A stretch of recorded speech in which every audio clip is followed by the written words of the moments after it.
EGM Network.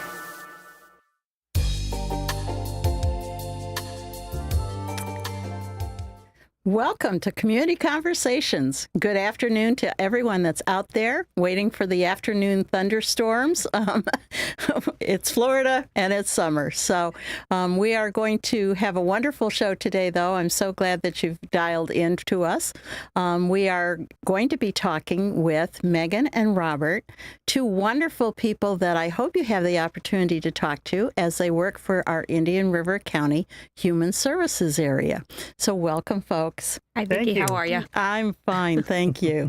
I want to know, though, about the services that you're offering because, as I said to you just before we started, you guys have really done a lot in a very short period of time.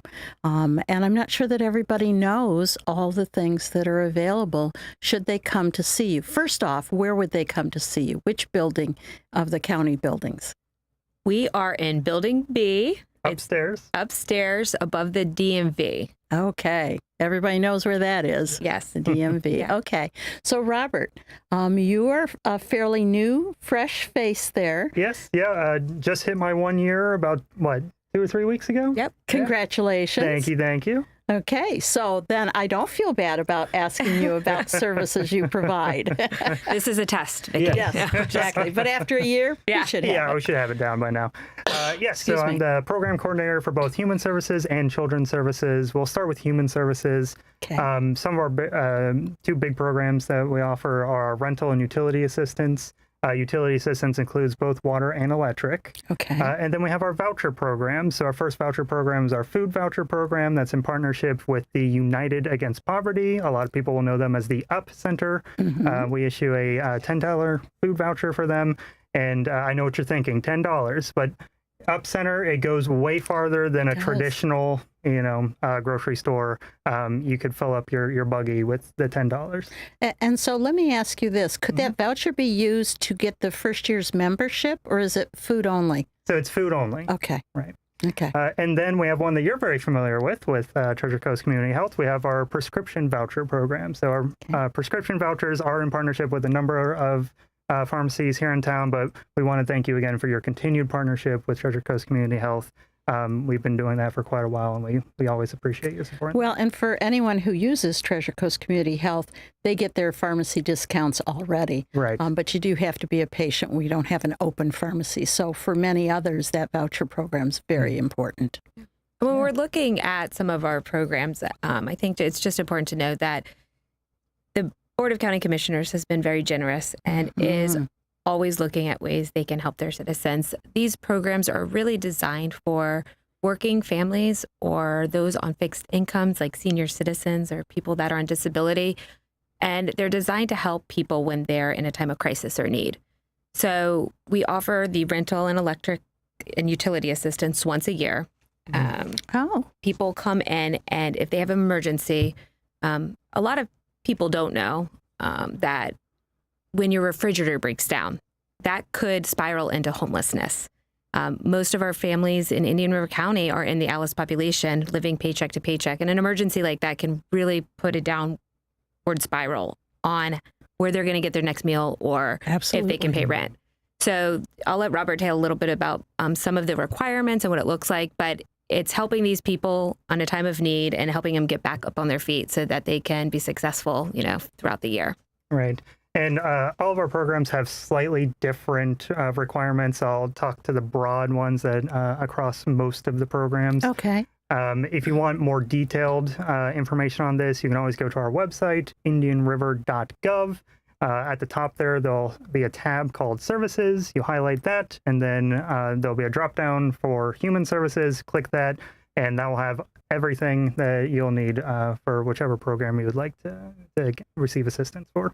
But in broad strokes, the requirements are pretty simple. One, of course, you have to be an Indian River County resident, right? We're here to service Indian River County. We want to make sure we're servicing that population. We then have some other requirements. Typically, we require a state ID, whether that be your driver's license or a state-issued ID. Most of our programs require a Social Security card, so we will need a copy of that, so please bring a physical copy.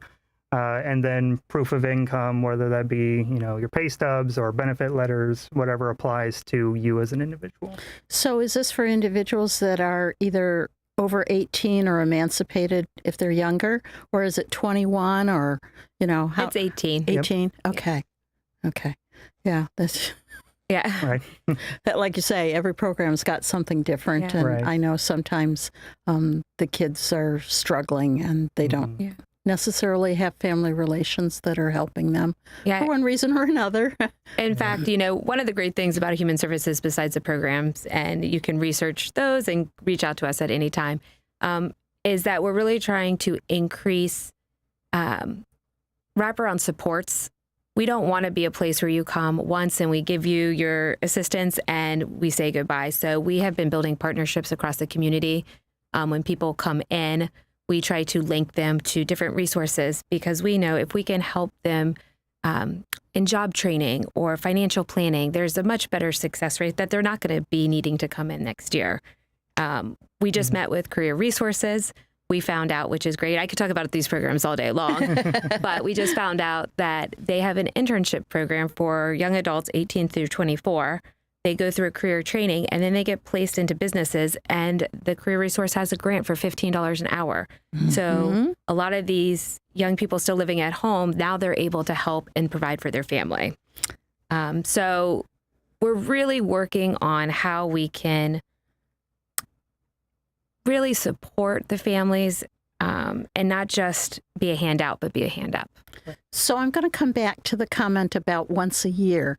I took that initially that you could come in and receive services once a year, but perhaps it had more to do with a budgeted amount from the county that happens once a year? We get our budget once a year, but for rental assistance, it's once a year. So that's when the coffers are filled, and then when they're gone, that's it for the rest of the year? People can come in for rental assistance once a year. Got it. Okay. They can come in for utility assistance once a year. And someone told me that you didn't have to be behind on your utilities to the point of them being ready to turn off. So there will be a requirement for a past due notice, but Okay. Typically, there'll be 2 to 3 notices before the Okay. lights are turned off. Yeah. Okay. So But they will have to have that initial notice. right, right. But again, as you say, sometimes months go by, and then, then it's really tough because without electricity, now the refrigerator's not working. Right. Yeah. And it's amazing to me how many individuals have medications that have to go into the refrigerator. Yeah. So that's a big deal. And another point, to point out in Indian River County is that these are not people that aren't working. We have teachers that come in. We have people, working across the board at Publix at all different organizations that are working full time, and still right now in the environment we're in, they can't afford to pay their rent and their electric and the food costs going up. So amazingly so. Our air conditioner went out over the weekend. And so when I came home last night, my husband said, I had the air conditioning guy come out, and he said, it's an older unit, and he did what he could, and it recommended that we get it replaced. And I knew what the replacement cost was because of our experience at Treasure Coast with replacing air conditioners. But I said, so the actual repair cost was, and he looked at me and I threw out a number. And he said, well, you're close, but no, you're shy still of what you thought it would be. And he said, and I understand it.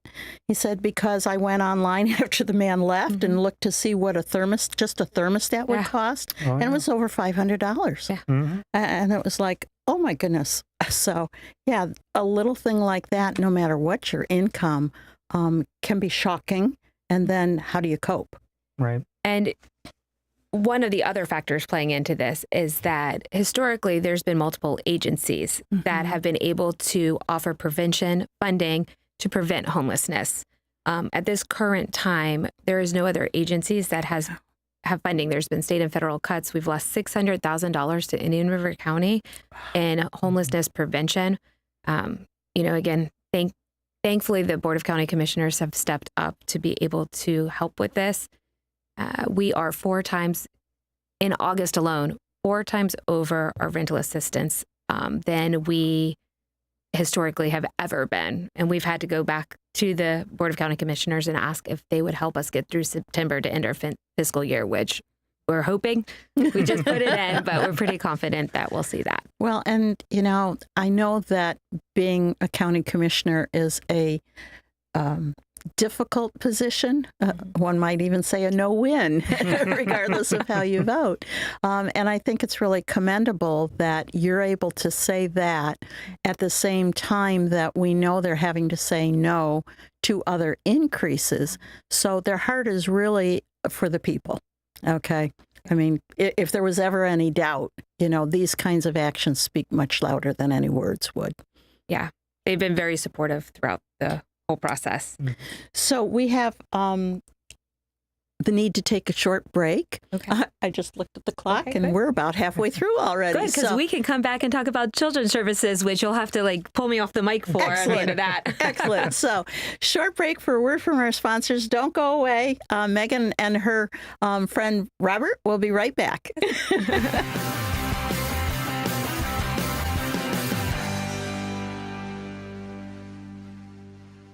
Treasure Coast Community Health in-house pharmacies have the lowest prices in Indian River County, even lower than big box pharmacies. Taking your medication as prescribed leads to better health. Affordable medicine makes it easier. Treasure Coast Community Health patients can pick up medicine as they leave the office or use free delivery and mail order services. Pharmacists are always available to answer questions. Switch to TCCH pharmacies. Save money, stay healthy. 772-257-8224 and ask about our price match. If you dream of creating a home that embodies sophisticated island living, visit Sunshine Furniture now during our 50% off Tommy Bahama and Lexington Fall Home event. Bedroom, living and dining room, home office, media, and occasional pieces, Tommy Bahama furniture is distinctive and unique, yet inviting and comfortable, and is all 50% off. We're also having a floor sample closeout sale on outdoor furniture where you can save up to half price on selected closeout patio sets from Berlin Garden, Kingsley Bait, Brown Jordan, Telescope, and others.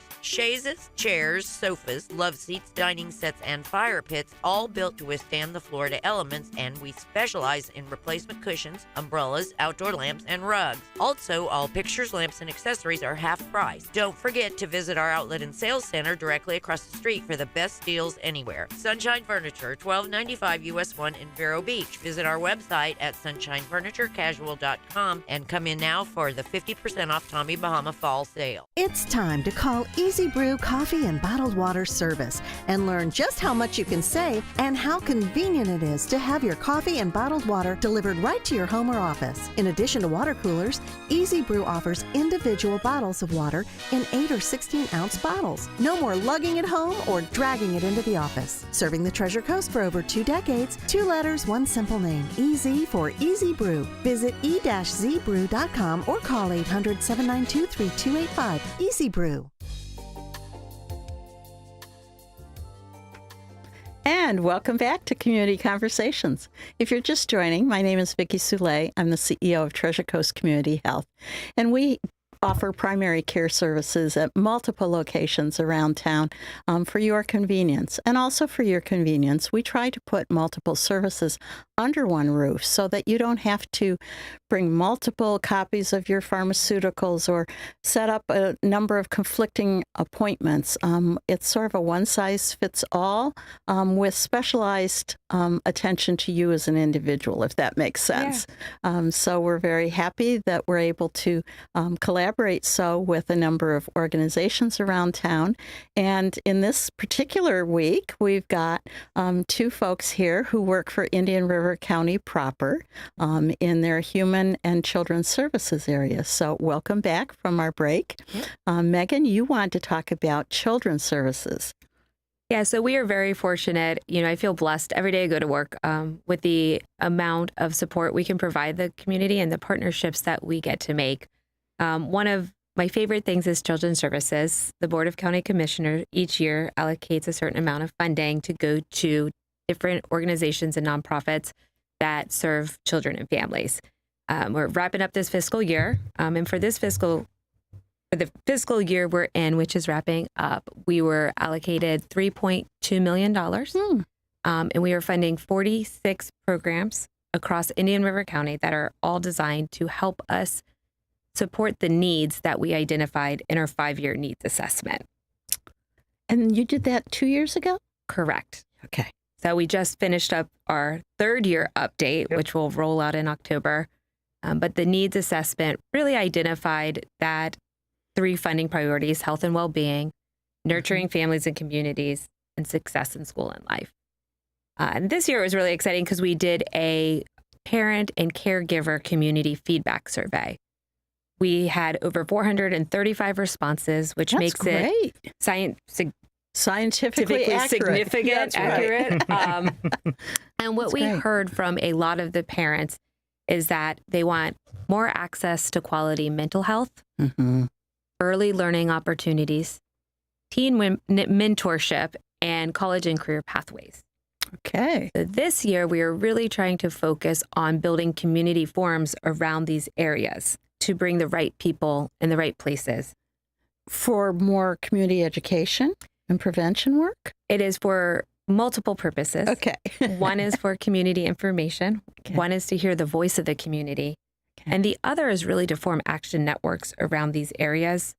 We did one last year in early learning, and we Mhm. now have an early learning little coalition team that is meeting monthly and has really been making progress and working with the Florida Chamber of Commerce to look at this goal Wow. and see what we can do as Indian River County to actually stop talking about things and get 'em start done. making progress.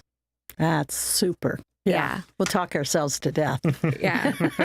So just a little plug. We have our first community forum for this upcoming fiscal year. It's October 23rd, and it's going to be around expansion and prevention and mental health for youth. This is an area I know that a lot of parents have struggled with in the past, trying to figure out where your child can get help. Mm-hmm. And sometimes that's very challenging. So we're going to open the floor to that conversation and see if we can come up with some solutions.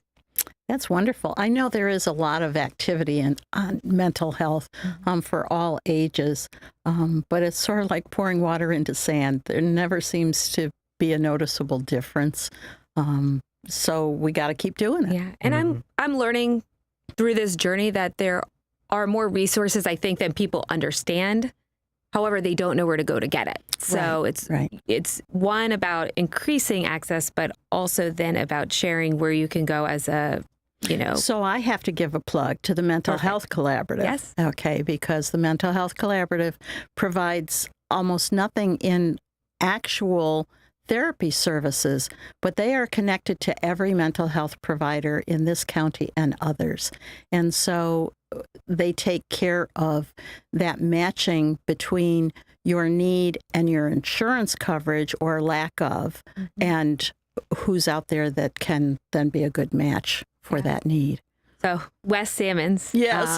who Our buddy is Wes. the CEO of the Yes. Mental Health Collaboration, is been co-partnering with me to find panelists and to Excellent. prepare this. So I totally agree. They did great work in the community. Yeah. And we're And excited. it's one number, so Yeah. as opposed to 211, which is, again, another great resource, but they're located out of county, and so homegrown is always better. Yeah. Yeah. Yeah, it's been fun. So we're hoping to see some of you guys out there on October 23rd at the IG Center. No need to RSVP, just show up and be part of the conversation. That's excellent. Yeah. So what other children's services are you supporting? On the teen side, I think of the Treasure Coast Girls Coalition. Yeah, that's one of our partner agencies. We have 47. Okay, I won't put you on the So, spot. we could break that down all day. One of the exciting things we're doing is we do have committees that review all the grant applications. It goes through a sub-grant committee. So we have a needs assessment committee. Okay. So it starts with those needs we talked about. Agencies turn in an RFP, a request for a proposal, if they feel like their programs can meet one of those needs. Once they fill out the grant application, it goes through a sub-grant committee who looks at it all in detail and makes a recommendation. It then goes to the CSAC main committee who oversees it, and they then will make the recommendation to send it to the BOCC. One of the things we've really been working on is increasing accountability, transparency, all in the effort to maximize impact through these agencies. So some of the programs that you're supporting are for before and after school as well, or is that not the focus anymore? Yeah, we do after school programs. I don't know if we have any before. Dodgertown has a that is small true. component before school. Yep. And we also do programs that support parents and families. We know that if parents and caregivers, they're their first teacher of their, child's life. And so we do have some programs which I think are very exciting that help parents learn strategies to support their children. And with the results that we're seeing and the outcomes we're seeing, the parents are thoroughly enjoying these classes. Oh, that's wonderful. And they're asking for more. So to see that breaks sometimes generational cycles. Absolutely. Yeah. And when you think back a couple of generations, we didn't know as much about anything, particularly Trauma-informed care. brain chemistry, ACEs, all those things that our parents or grandparents did that now we go, probably shouldn't have said it that way or done that particular action with your child. And those are the types of things, too, we're working with our partner agencies to help them grow as well. We have started professional development for our agencies. Some of it has been in organizational capacity, bringing in, and we bring in experts from our community. We're very big in trying to keep the money local, not pay for consultants. So we find volunteers. We just had a building the board workshop where we brought in 2 CEOs from nonprofits who have very strong boards. We had over 30 agencies participate. Wow. They asked for a follow-up. We did a dive deep where we learned about bylaws and board diversity. So our real goal is to make a real footprint in Indian River County where we're all learning and growing together so that we can achieve higher outcomes and increase the impact that it's having on our children here. Well, and I listen to you, and I can't help but notice that you all are much younger than I am. And so I'm really happy about that because as boomers, we have been the ones that have led the parade, so to speak. And it's wonderful that you're not only leading the parade, but helping other young, developing organizations with new relevancy going forward. So thank you very much. That's wonderful. So we've got about 2 minutes left. I keep looking at the clock because I'm in a different spot. So is there anything else that you guys want to share before we get the hook saying we're done? Well, we can plug our social media because we're doing a lot of campaigns right now. Right now we're doing our summer success stories. So of the programs that were funded this year, they're submitting their summer success stories. And a lot of them tug at the heartstring. There's a lot of great information in there. So if you just want to feel good about what's happening in the county, follow us at IRC Community Services. That's on Facebook, IRC Community Services. Wonderful. And I had no idea. And I think Robert's right. We talk about data a lot, and we're super excited. Right now, 86% of our organizations are on track to meet all 3 of their outcomes. Wow. With the other, I can't do math, but 14%, either their summer programs or they haven't given their post-assessment, so they're in progress. And we're really seeing this big increase of programs that are writing really solid, measurable outcomes and meeting those outcomes, which is exciting. But what the numbers don't show are the stories Robert's referring to, and the kids whose lives have been changed, who've received scholarships, who can now read and couldn't a year ago. So we really do. Please follow us, look at the great work, and this is the opportunity for the community. If anybody wants to volunteer and be part of this story, you can reach out to us and we can help connect you to some of these agencies. People sit back and watch sometimes and maybe even question what's going on. But if you want to see it, our doors are open and we'd love to share the work going on with you. That's wonderful. Thank you so much for coming today and sharing. Thank you for having us. I'll have you back. What can I say? You're doing great work and we all appreciate it within the community. And we hear about the work you do as well. And well, it's a team. Yeah, it's definitely a team. Very appreciative. Yeah, thank you. So next week we'll have another wonderful guest. I always keep it a secret because I don't want you to go, oh, I know about them, because I learn something every single time I have a guest here. So that's why I keep coming back, and I hope you do as well. But more importantly, I hope you have a wonderful day and take care. And stay dry.